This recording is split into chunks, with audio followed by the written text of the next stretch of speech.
urang aya limbah jeung sampah. Sampah ieu mah babari di sapuanana. Sampah zahir mah babari di pelna. Sampah zahir mah babari di beuleumna. Instruksikeun ku lurah, instruksikeun ku camat, instruksikeun ku bupati kecil.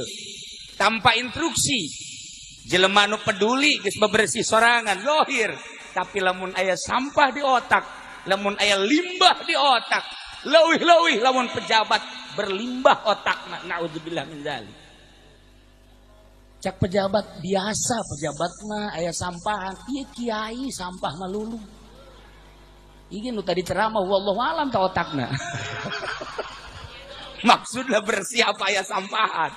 Tapi ayeuna mimik nama ya setengah lah. Yes.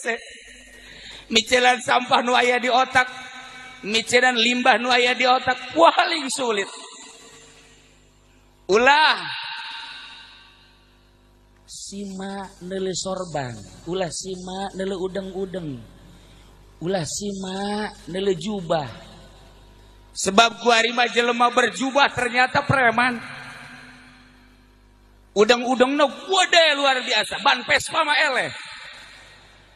Tapi kadang-kadang menta-menta kan nyana ka bupati, menta-menta kan nyana ka pemerintah. Iya kan lu kitu ngaranna ngeres otakna, sampah malulu. Tak justru melalui acara Isra wal Mi'raj, yuk urang bersihan sampah zahir, sampah batin. Urang selaku ustad, urang selaku kiai, yuk urang babarengan bersihan sampah nu aya di otak urang. Urang jadi santri, yuk urang bersihan, urang jadi pejabat, yuk urang bersihan. Lamun kiai, ustad, santri, pejabat kabeh bersih otakna sampahan, negara Indonesia bakal ngelehkeun Uzbekistan, bakal negara Indonesia ngelehkeun Singapura, negara Indonesia ngelehkeun Amerika. Indonesia mah kaya raya.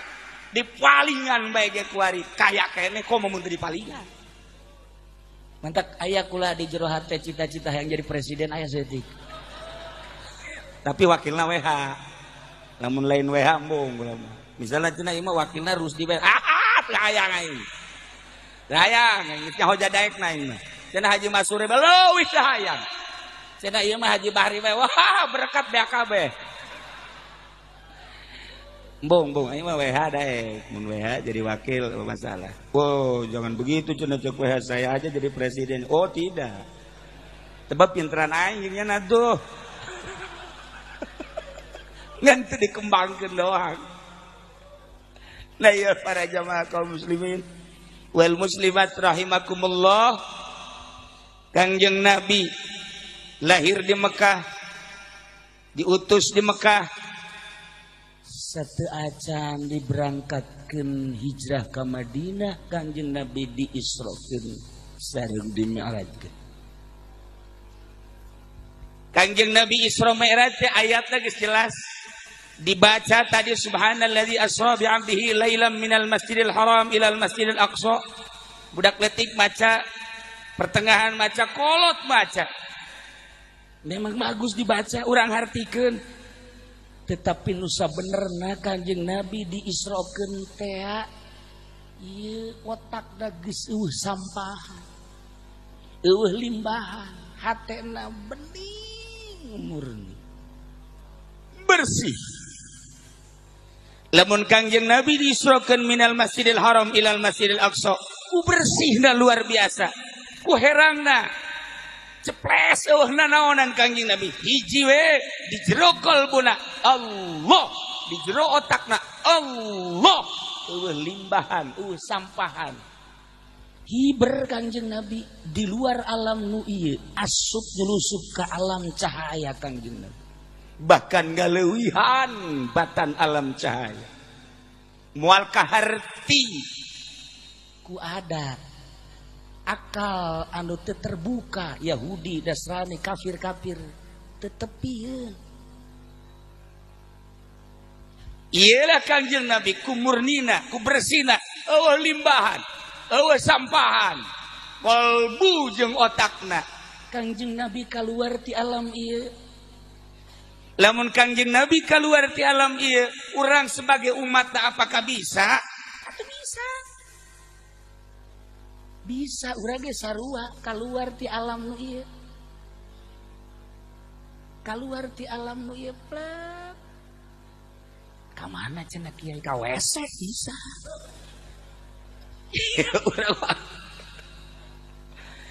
Keluar ti alam ieu, alam dedelean nu ieu ditinggalkeun, alam dedengean nu ieu ditinggalkeun, alam aambean nu ieu ditinggalkeun.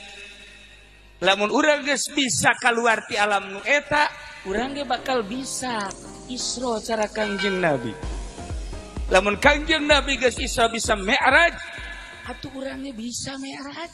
Asar urang geus keluar ti alam nu ieu. Carana kumaha cenah kiai? Limbahna jeung sampahna ulah aya di dieu. Coba-coba cenah kiai kumaha carana. Lamun urang hayang jadi presiden ulah aya coplokkeun. Mun urang hayang jadi sugih jelema sugih coplokkeun. Lamun urang hayang jadi kiai ge sarua ondo coplokkeun. Ulah sok hayang jadi kiai. Mun hayang jadi kiai lamun teu dihormat we marah. Kieu bloon teh geus kitu teh. Coplokkeun kahayang urang. Mun hayang ka nu geulis ulah. Cenah nu jore be leuwih parah. Ulah. Ulah. Hayangna hiji be Allah. Atuh lamun ka Allah doang mah hese sote cak anu teu mondo. Dumantak nu sakola mah jauh ka Allah lantaran asal dibere be Allah doang hese. Tapi lamun nu masantren geus bararisa ka Allah doang nya.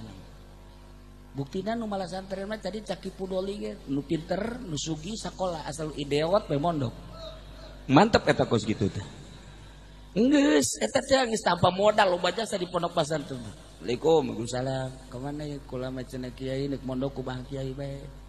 Abah aya kene, emak aya kene. Aju, ieu mah kumaha kiai bae, cenah ieu mah deuk dahar deuk henteu kumaha kiai bae. Ya bagus ya budak ge. Sakedeung deui ku aya dikubur sia ieu.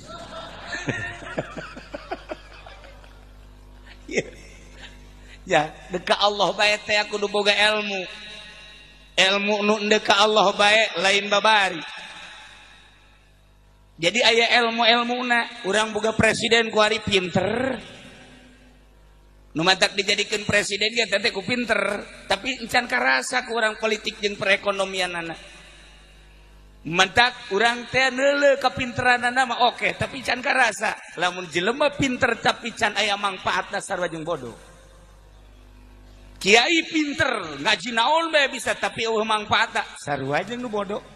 Eta mah percis mun dina Quran diibaratkeun himar mamawa kitab. Di babawa bae himar teh tilok baca kitab. Kitab naon bae aya di punggungna dibawa ka dieu ka ditu tapi titah maca teu beleuleun. Sarua jeung kiai otakna hebat. Pemikiranna hebat, ngajina luar biasa, tapi teu pernah diamalkeun percis kos himar mamawa kitab. Lamun kiai bae kos kitu pejabat ge teu sarua. Nuku urang kuar dibutuhkeun kiai pinter manfaat jang dirina jeung halayak rame. Pejabat pinter manfaat jang dirina jeung halayak rame. Nah, Kangjeng Nabi diisrokeun sote sabada Kangjeng Nabi dipilih ku Gusti Allah kabersihanana. Ieu teh jang contoh pikeun umatna. Lamun umat teh bisa ngebersihan sampah-sampah, ngebersihan limbah-limbah. Urang ge bisa Isra keluar ti alam ieu. Dedengean lain nu ieu, dedeleuhan lain nu ieu. Urang nyaritakeun sama Allah bae. Salah sahiji sifat Allah teh sama, hartina sama teh ngarungu Allah mah mukhalafah lil hawadis. Henteu make daun ceuli. Kereteg urang teh kadenge bari gandeng deui.